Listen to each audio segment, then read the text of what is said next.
We're back on Politics Nation with big news in the corporate-backed Republican effort to suppress the vote. Today in New Hampshire, the Republican-controlled legislature voted to override Governor Lynch's veto of photo ID bills.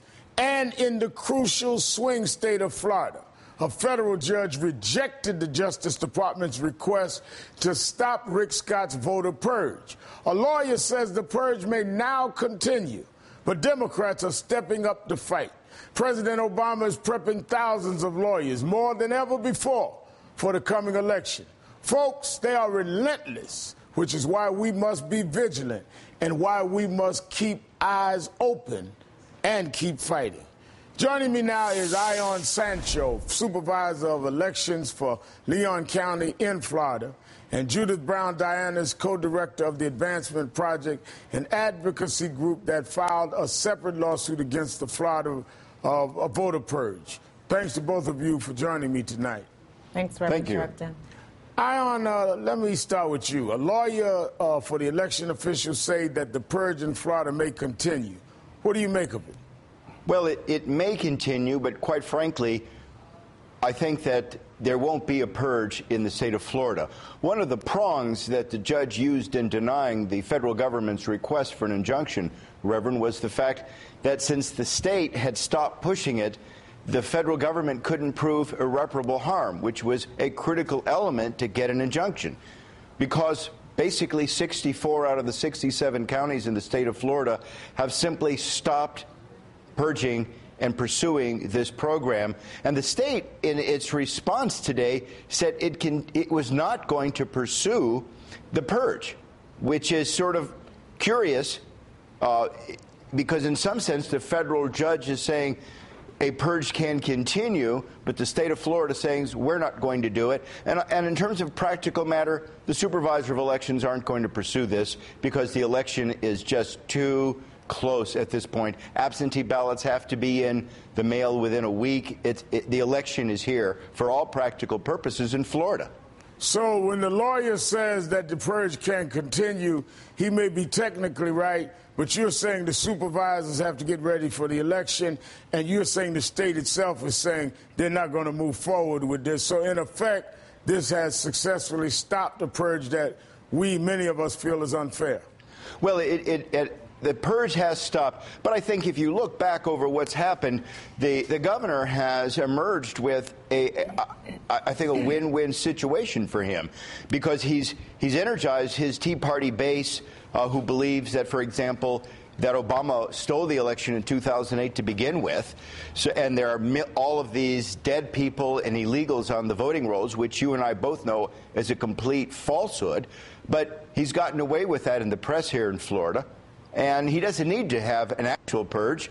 He's already intimidated and frightened many voters who are now concerned over whether their votes will count this November. Judith, can you believe that some conservatives in Florida thinks Obama stole an election in 2008?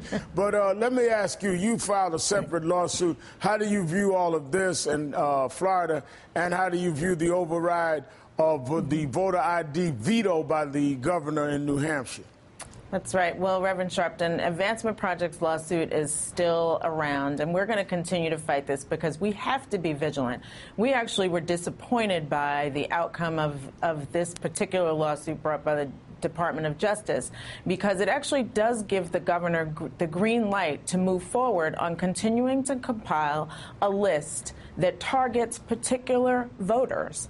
We know that list, you were least likely to be on that list if you were white and Republican. And so he's now got the green light to continue to undermine democracy. And so we're not really sure that, as Ion Sancho is, that he's not going to move forward. And in fact, there are two particular counties that we've been hearing that they are continuing to move forward.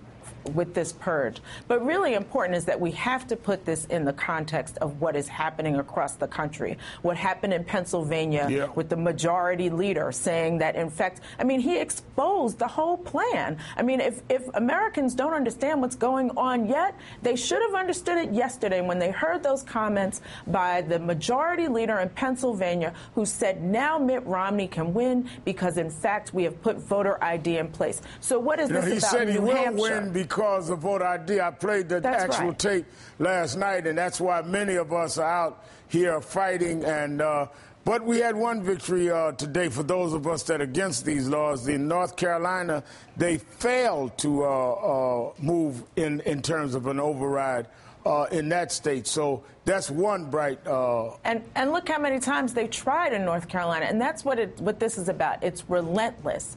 It is a relentless effort to suppress the vote. I've got to go. Ion Sancho and Judith Brown Deannis, thanks for your time tonight.